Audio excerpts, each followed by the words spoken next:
اچھا سر، آج جو مذاکرات کا سوال ہوا تو انہوں نے اسے خوشائن قرار دیا کہ اگر سیاسی حلقوں میں بات ہوتی ہے تو اس سے بہتر کچھ ہو نہیں سکتا. تو آپ کو لگتا ہے کہ موجودہ مذاکرات کے عمل میں سنجیدہ حلقوں کی رضامندی بھرپور طریقے سے شامل ہے؟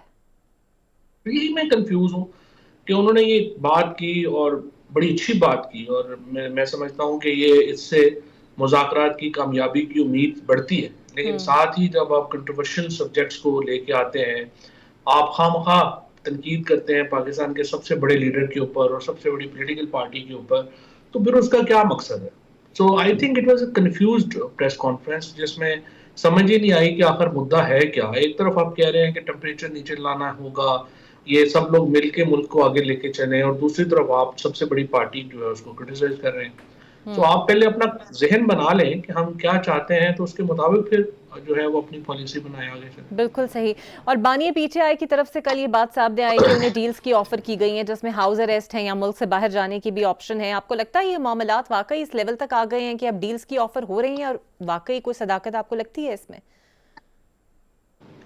بات چیت تو ظاہر ہے کہ جو یہاں پر پہنچی ہے تو اس کے پیچھے بھی تو ایک بات چیت ہوگی نا. ایسے ہی تو نہیں سارے جو ہیں وہ اکٹھے ہو گئے. یعنی وہ حکومت، ایاز صادق صاحب جو ہیں وہ مجھے ان کا بڑا احترام ہے، لیکن دیکھیے 10 لوگ، ایاز صادق صاحب کے رات کے اندھیرے میں ایم این ایز کو وہاں سے اغوا کر لیا گیا. ایاز صادق صاحب اس تھانے کا اے ایس آئی بھی چینج نہیں کروا سکے. تو اب ایاز صادق صاحب جو ہیں وہ اگر مذاکرات ہوسٹ کر رہے ہیں تو ظاہر ہے کہ انہیں نوٹ ہے کہ آپ کر لیں. تو اس لیے جو مذاکرات یہاں پر پہنچے ہیں تو ان میں کچھ نہ کچھ بات چیت پہلے ہوئی ہے تو یہاں تک پہنچے.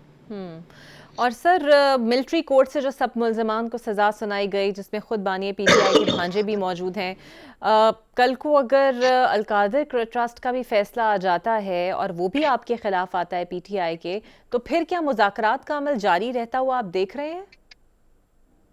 ابھی تو یہی کہہ رہے ہیں کہ مذاکرات کا عمل جاری رہے گا اور اس سے فرق نہیں پڑے گا. لیکن ظاہر ہے کہ اگر آپ تلخیاں بڑھاتے جائیں گے، اگر آپ چیزیں اس طرح سے کریں گے جس طرح سے آپ کر رہے ہیں، اس کے نتیجے میں معاملات جو ہیں وہ ظاہر ہے خراب ہوں گے. تلخیوں میں تو نہیں نا بات چیت آگے ہوتی ہے. اگر آپ نے بات چیت کرنی ہے، سنجیدہ بات چیت کرنی ہے، تو پھر ٹمپریچر نیچے لے کے آنے ہوں گے. اور اگر آپ ٹمپریچر نیچے لانے میں انٹرسٹڈ نہیں ہیں تو پھر آپ بات چیت بھی نہ کریں. سر، تو جتنی امیدیں پی ٹی آئی نے وابستہ کی ہوئی ہیں ان مذاکرات سے، اور اتنی زیادہ ڈیمانڈز اور آہستہ آہستہ جو وہ سامنے رکھ رہی ہیں، حکومت کیوں سر ان کی ڈیمانڈز مانیں گی؟ مطلب حکومت کیوں ان کے ساتھ پاور شیئرنگ کرنا چاہے گی یا پھر بانی پی ٹی آئی کو ریلیز کرنا چاہے گی؟ یہ سب تو ان کے اگینسٹ جاتا ہے. نہیں، دو ہی ڈیمانڈز ہیں. پہلی ڈیمانڈ یہ ہے کہ پولیٹیکل پرزنرز کو ریلیز کیا جائے، اور دوسری ڈیمانڈ ہے کہ جوڈیشل کمیشن بنایا جائے. میرے خیال میں تو یہ کوئی، اور پھر آج تو کل تو خان صاحب نے یہ بھی کہہ دیا کہ میں اپنی ریلیز کی تو بات ہی نہیں کر رہا، میں تو باقی اور لوگوں کی گرفتار بات کر رہا ہوں ریلیز کی.